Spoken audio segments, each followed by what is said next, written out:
Hello, hello. Welcome to Fit and Fabulous with me, Dr. Rena. I am super excited today because we have a lovely guest and we're going to be talking about really interesting things. We're going to be talking about stubborn weight loss, which I know a lot of you will be interested in. We're also going to be talking about the connection between our bowel and our brain and our biome and all of those really exciting things. So, Alyssa Simpson, welcome, welcome. Thank you so much. I'm so happy to be here. Perfect. Would you like to start just by introducing yourself and telling people a little bit about yourself and what you do?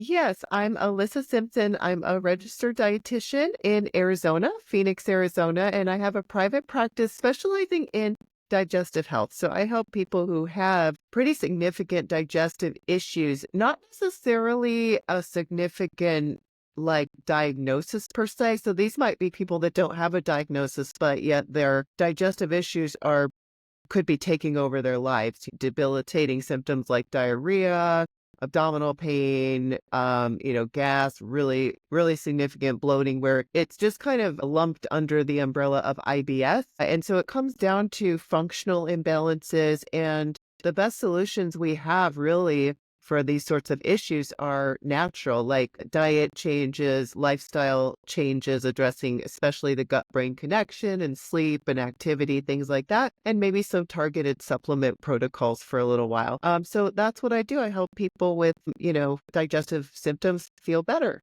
Perfect. And I love the fact that, your focus is really on what I say, going back to basics, leading a Yeah. healthy life, particularly when, I presume that a lot of your clients have been to doctors and sort of come up with no answers. And that feels really frustrating. And then it can be very easy to medicate people and not really see good results because there aren't really the medicines there that are going to help them. And so lifestyle is 100 times better.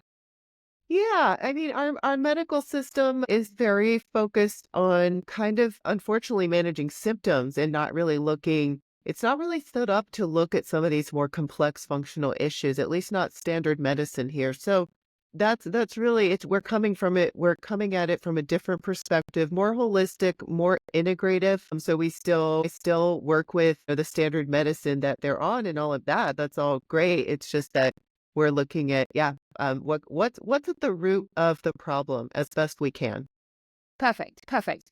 So today we are going to talk about stubborn weight and how this can be something that, you see and how it can be connected with the biome. But I know that we need to start not with stubborn weight. So take us on a journey. Take us back to the beginning. Yeah.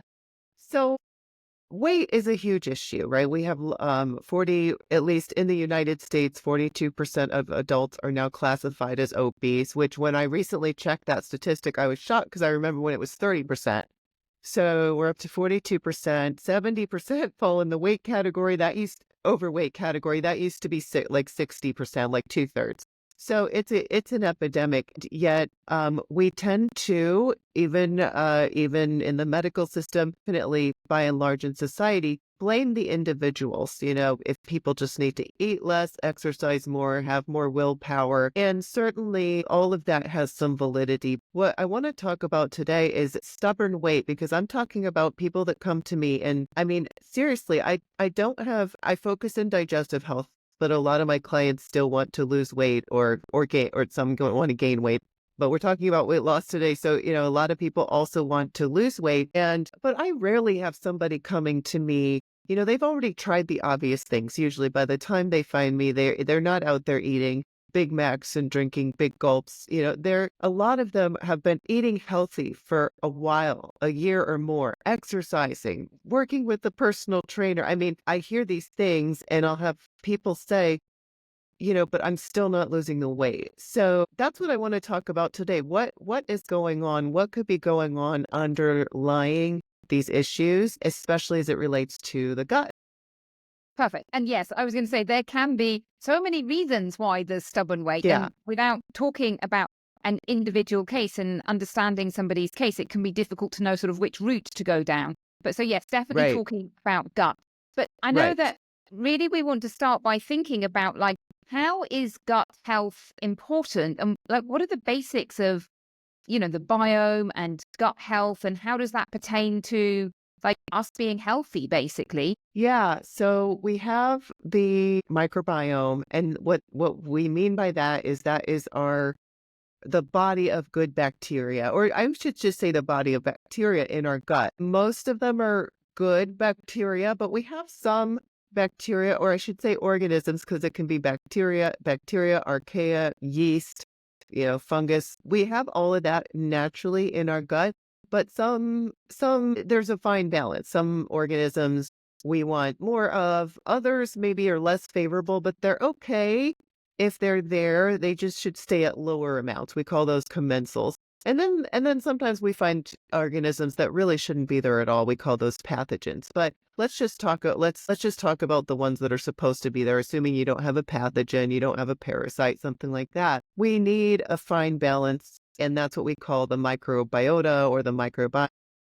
And so that diverse microbiome, meaning there's many different types of beneficial organism, is associated with better health. And what can happen is, for whatever reason, we could talk about what those reasons are. If you don't have enough good bacteria, the less favorable can overgrow, and even a pathogen could kind of take hold and have an opportunity to overgrow. And this causes inflammation, which can cause the barrier, the lining of the digestive tract, to become porous. So then inflammatory molecules get into the bloodstream and can wreak havoc on lots of different areas of our health, but especially with relation to our conversation today, our hunger and fullness cues, and affect our weight.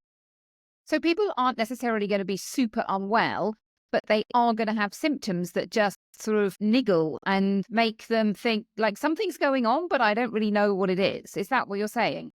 Yeah. So I kind of stumbled across this because I've seen this in my practice with people who do have obviously significant digestive symptoms, which is why they're seeing me. But it doesn't have to be the case. You could have no digestive symptoms, not even think about digestion as a factor, and you could still have this dysbiosis, which is driving the intestinal permeability, the porousness of the intestines, which is driving this inflammation systemically that's affecting your weight. So it doesn't have to be something that's obviously a digestive issue. And so you talked about causes. What are the main causes that are going to cause this problem? Well, we have poor diets that are low in fibrous plant foods, whole plant foods, and high in refined starches and sugars tend to favor a less beneficial microbiome. So it tends to feed more of the bad stuff and not feed enough of the good stuff. So if you think of your microbiome as a garden, and let's say the nice, beautiful plants and flowers and vegetables are sparse, then you have room for weeds to overgrow and they can kind of take over. So that's what can happen. And it's related to diet. It can also be related to medication. Certain medications can either kill off bacteria antibiotics, for example, are pretty widespread and can be overused in some cases. And so, or sometimes we have to use them, but it can take a wear and tear on our microbiome.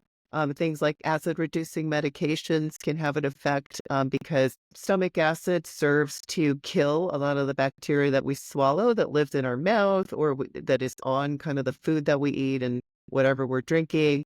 And if we don't produce enough stomach acid, so like the PPIs that are prescribed a lot, for example, they decrease our stomach acid production, and that can decrease our defenses against bacteria that we swallow, so we can get bacteria kind of having an opportunity to take hold in our intestines that maybe we don't want. And certain other medications that affect our immune system's ability to fight off bacteria or keep the bacteria in balance. That could be things like steroid medications, certain other medications. So medications, diet, those are a couple of the things that come to mind. Other lifestyle factors also have an effect on microbiome. Poor sleep can affect our microbiome. Not enough exercise can affect our microbiome. So those are a few things.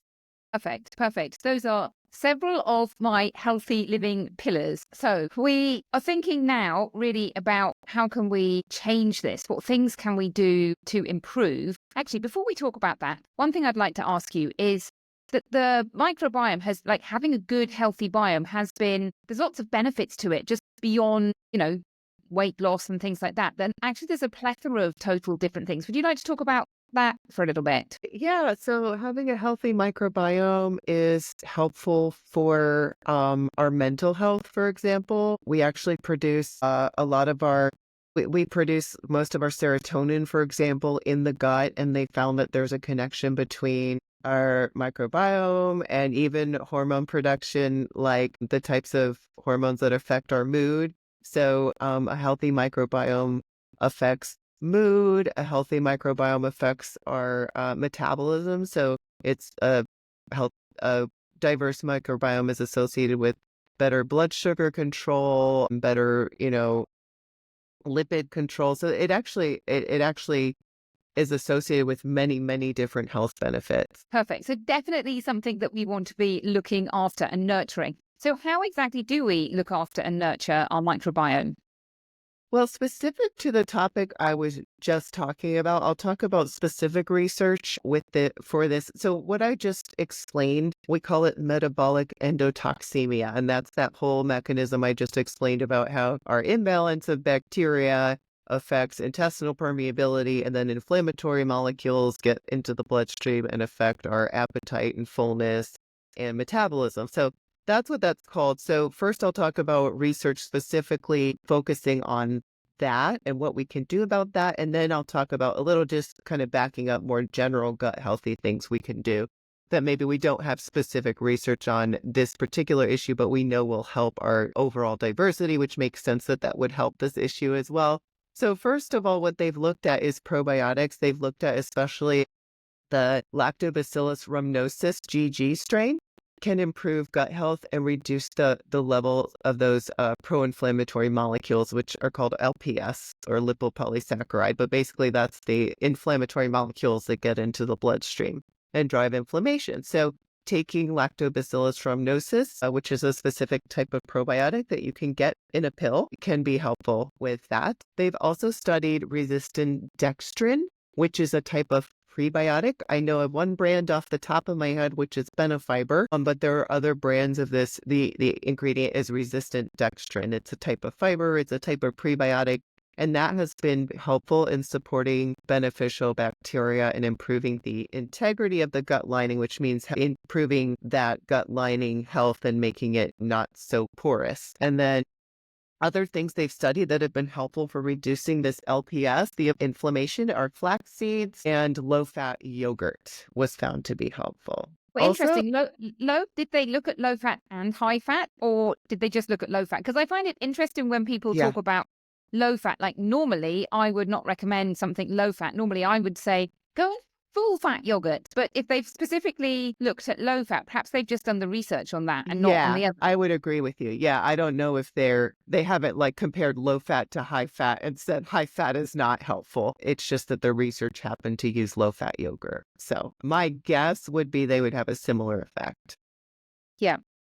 But yeah, so yogurt, we'll just say yogurt has been studied, and also sleep and exercise. So regular exercise Okay. So now we supports. have covered all four of my Yes, pillars. So my pillars yeah, are okay. healthy eating, exercise, sleep, and emotional wellness. So basically, stress Uh-huh. levels. Yeah. Yeah, exactly. Poor sleep increases gut inflammation and impacts metabolic hormones. I'm sure you know that, but that's relevant here. And regular exercise supports a healthy microbiome, which I'm not sure a lot of people realize. We know that there are many benefits to exercise, but it actually does also help the microbiome as well.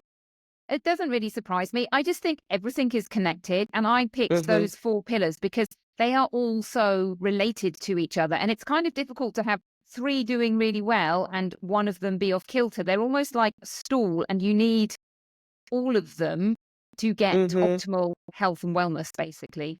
Right. I agree. Because it's like if you exercise, but you're not sleeping enough, you're almost undoing the benefit Yeah. and vice Yeah. versa. Yeah. Yeah. Okay. So those are the things that are specific to stubborn weight loss. What about in general? What things can we do in general to look after our biome? Perhaps we're not worried about stubborn weight loss, but we do want to look after our biome. So what should we be looking at then? Yeah. So I think this might be a little surprising to people because I think the first thing you might think when you think of having a healthy microbiome would be taking probiotics. And I'm not saying that's not a good idea, but probiotics have benefits as far as they do, especially certain strains have specific health benefits, and they can tend to create an environment that's beneficial, that allows beneficial things to happen. But it's not that it's not like if we're taking probiotics, we're like populating this great microbiome because, again, diversity is what we're looking for. And we honestly just don't have enough research strains that we can't put everything that we need in our microbiome into one pill. So they can be helpful, but the really way to really get a diverse microbiome is to feed those organisms. So we need a diversity of different plant fibers, and that means not just vegetables, we're also including fruits in that, whole grains, seeds, nuts, and legumes. So that gives us lots of different options. And our goal is 30 unique plant fibers per week. So that might sound a little challenging, but if we think about it, but you don't need very much. So we're not talking about large servings of any of these things. So, think about like, let's say you make a smoothie every day and it has bananas and strawberries and maybe almond milk. Well, that's an opportunity to get more diversity. So maybe you would want to look for a blend of fruit, maybe frozen fruit that has maybe 5 or 6 fruits in it. And maybe you would want to take a teaspoon of a mixture of chia seeds and ground flax seeds. And maybe, I know like Garden of Life has this seed fiber supplement that has like a dozen different seeds in it. So maybe you take a tablespoon of that and maybe you put in a handful of spinach and kale mix. Well, now you have, I mean, I think we counted up to like 18 or 19 different plant foods. So you want to think about that. Now that's a really packed example, but you could think about these opportunities all throughout the day. If you're having a cereal, what little bits of things can you put in the cereal? If you're having a salad, instead of just like a bag of romaine lettuce, can you get a mix of things, and can you get another mix of things and put those together? And remember, you have more to draw from than just vegetables. You have fruits, you have seeds, you have lots to work with. So our goal is 30 different plant foods per week. I do love one strategy, which is called making a veggie mash. And that's when you go to the store or the farmer's market, you grab just one handful of 10 to 15 different types of vegetables, them home, you blend them up in a food processor, and then you can just either like spread it out on a cookie sheet or mash it into different ice cube trays and pop out a 1 or 2 tablespoon serving every day. And right there, you're getting 10 to 15. You can mix it into smoothies. You can just eat it with salt and pepper. You can blend it into a soup or a marinara sauce or whatever. You can even hide it in things so your family will eat it unbeknownst to them. So my fiance has had veggie mash and he doesn't even know that. Lucky him, lucky him. Yes. So anyway, that's one strategy that I love to help you get that diversity. Perfect. And after we talked, so for the recording, we spoke a few days ago and you told me this. And so I went and counted and I was like, I'm going to see how many I had. This was on Yes. Monday. And I wrote out a list of everything that I ate on Monday and it came to 30. And then I realized that I'd put peanuts twice. And so I had to chop one of them off. And so I was like, Okay. hey, but that's not bad for one day. For one day. Yeah. So the way I do it, breakfast, I have oats for breakfast and then fruits, but then I put in nuts and seeds. And as you totally say, like it's not heaps. So I have linseed in there, but it's only a teaspoon of linseed. It's not loads and loads of linseed. Then we have a big lunch for lunch. So it's our main meal of the day. And I had a vegetable stir fry, which had loads of different vegetables and different lentils and legumes in it. And then I had a bit of a snack in the evening, which was basically some salad bits and some different fruits. And so it just actually adds up. And I think a lot of it is just about habit.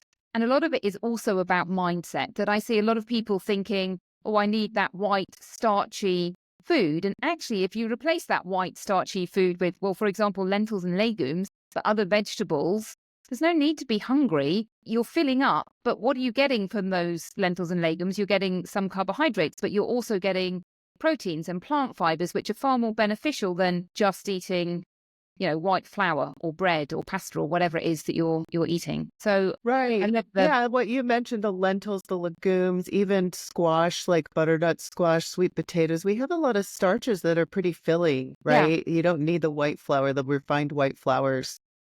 yeah. And You'll yeah. start with antioxidants, with Yeah, fiber and antioxidants as opposed right. to by itself. Yeah, absolutely. And you're right. It's just a mindset shift because I think a lot of people think they need more vegetables, like volume. And certainly we want, a good amount, but it's more than just amount, even amount of fiber.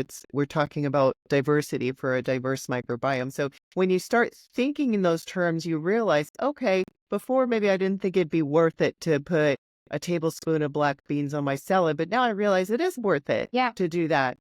So do it. And it's just a matter of understanding that and doing it. And this is an especially helpful tip for people with sensitive systems because, for example, a lot of my clients, they're like, I mean, these are the exact foods that we're talking about that they avoid because beans and legumes and cruciferous veggies and things can cause them gas and bloating and discomfort. If we're talking about a tablespoon here, a small handful there, those amounts they can tolerate for certain foods. So it makes it really accessible and you can really individualize it.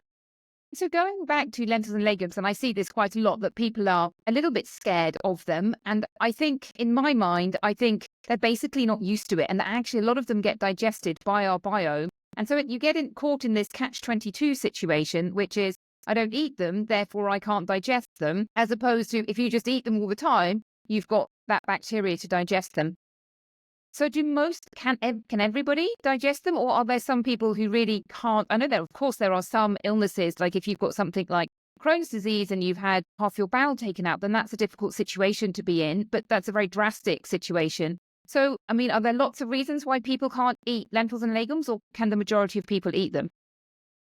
I'd say even with Crohn's disease, I mean, the general recommendation is go on low fiber when you're having a flare, but then once that's calmed down, transition to high fiber. So, yeah, I mean, maybe if someone's in a perpetual flare and they haven't been able to calm it down yet. But yeah, I agree with you. I think most people, we'll just say most, because we're not going to say always and never, but can train their microbiome to accept fiber. It's just that we try something, we try a full serving of it or a normal serving, we don't tolerate it and we think we just can't. But it would be like going into the gym for the first time and trying to pick up the barbell of heavy weight and going, "Oh, I can't lift this. I guess I just can't."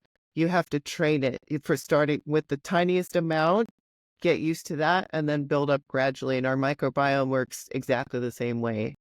Perfect. And I also love the 30 different varieties a week, particularly coming up to Christmas, because I think when we're looking at the holidays, it's very easy to think, oh my goodness, I have to either totally indulge or totally deprive myself. And those are my only two options.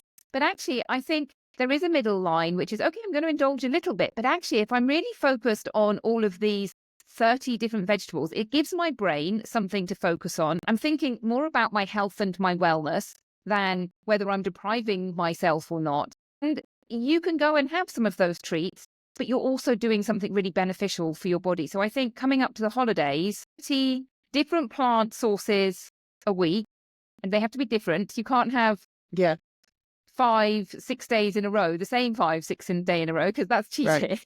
right. I Well, think it's maybe you could because you're getting 30 in one day. But yeah, most people, you but don't I like recount it. variety.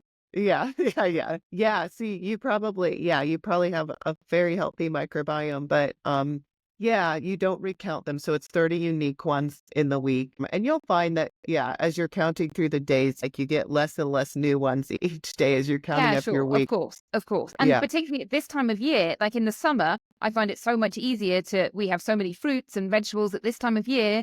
I'm very lucky because in Spain, we obviously have great produce, but even so, it's less and less, apples and pears, perhaps a few other fruits when we're lucky. Okay. So yeah.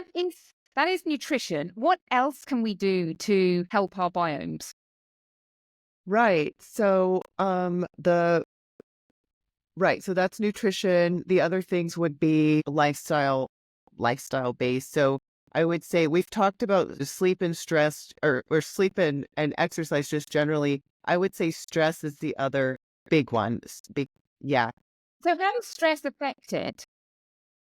Stress affects it because our gut and our brain are intimately connected by a very powerful nerve called the vagus nerve. And that nerve allows our brain to send signals to our gut and our gut to send signals to our brain. So, an example of the brain sending a signal to the gut is when you smell a food, you salivate, your whole digestive system salivates, which means as your mouth is producing saliva, your stomach is producing acid, your pancreas is releasing enzymes, your gallbladder is releasing bile. So that's an example of you haven't touched food, there's no food in your mouth yet, but because of smell, which affects your brain, your body is responding, your digestive system's responding. And then an example of the reverse would be when you are, let's see, the reverse would be, your gut sending signals to your brain about mood. So, your microbiome, if it's out of balance, affects your serotonin production and you feel depressed. So we have that strong connection. And so when we're stressed, what stress does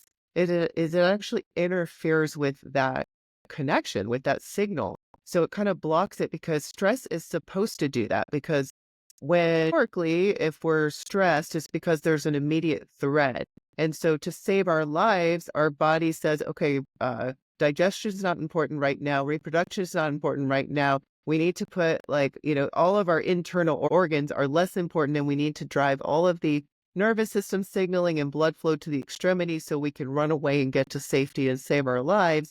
So we're not sending signaling or anything to the internal organs. And so that's what happens is when we're stressed chronically, which is not a natural state, but that's how a lot of us are. And we've talked about, you and I, how do you define stress? Well, we might not think we're stressed, but if we're rushing, we have a million things to do, we're on all the time, that our body does perceive that as stress, and we're in that stress state.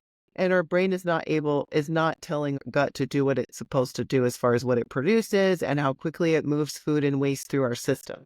Yeah, absolutely. And I think, we recorded this before, and what we were talking about before was that stress, we have this idea that stress is not important stress. Do you know what I mean? If it's not my mortgage or life and death, if it's not a really big thing, we just don't consider it to be stress. But even mundane things like what should I have for dinner, or my kids are, being stressful, or I'm stuck in traffic. If you perceive that as stress, it's still the same mechanism that's going on in your body, whether it's super, super big or low grade, it's still stress. So what are Yeah, your absolutely. biggest tips for combating stress? The biggest tip I have is breathing, and that's because you can do it. Well, it's effective. You can do it from anywhere and it's free. You can do it anytime. So we're Always, talking I about hope. hopefully. So we're talking about diaphragmatic breathing, which means into the belly. So not shallow, quick breaths, but deep, slow breaths. So you count in to 4, hold for 4, count out for 4. And the key is to slow down because when you slow down your breathing, that's a way to slow down your nervous system and it actually switches off the sympathetic fight or flight mode and switches on the parasympathetic rest and digest mode. So you can do this for a couple minutes before each meal. This is what I tell my clients to do for their gut health. And it's also a good idea to have a daily practice that you do to relax. It could be more breathing. It could be, and that's a very personal thing. It could be whatever relaxes you, prayer, reading, walking, Yeah, I would listening say to I think music.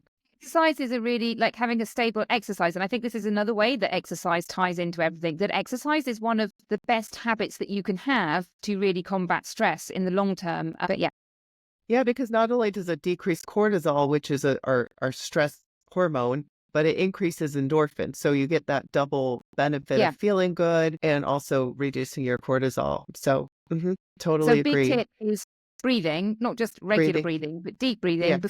Yeah. before you eat. And then presumably if you're feeling stressed, use that as what I call your emergency tool. Yes, absolutely. Perfect. Perfect. Anything else that you think is important that we should understand with this big picture of the biome, which is amazing, and how it affects our brain and how it affects weight loss? Is there any bits that we've missed? Well, I think that covers it. I would just encourage everyone that, I think we're learning a lot more these days about gut health. I know when I was in college 20 years ago, we didn't learn anything. I mean, I didn't learn anything. I went to dietetic school, but about gut health, I think I knew what celiac disease was. There was like one chapter on that. But now we're learning so much more about it. And I think it applies to everyone, not just people that have digestive symptoms, because the gut is really it's one of the foundations of it affects our whole body basically. So it's not, gut health is not just a nice to have, it's a foundation of reducing systemic inflammation, restoring your body's hunger and fullness cues, and for many people, important for achieving sustainable weight loss. And also, looking after your biome is really the same as leading a healthy lifestyle. It's not really any different from eating Yeah. healthily, exercising, sleeping, and managing your stress levels. So, as always, whenever we talk about a specific illness, it all comes back to the same. Like, it's not a different thing for heart disease and a different thing for neurological disease and a different thing for gut disease. All of the things are exactly the same, which makes it much easier for us. Yeah, that's an excellent point. We could have had this whole talk about something, a completely different health issue, and we would have come down to the same steps. Exactly. Yeah. Perfect. So listen, Okay. where can people find you? And I know that you've got a gift for people. So do you want to tell people a little bit about that? Yeah, so my website is nutritionresolution.com. Certainly, I have a private practice locally here in Arizona, but I have lots of free meal plans and things for various issues. But my gift for everybody is the veggie mash recipe and fiber counting guide. It's all one guide, and that is at nutritionresolution.com/veggie mash.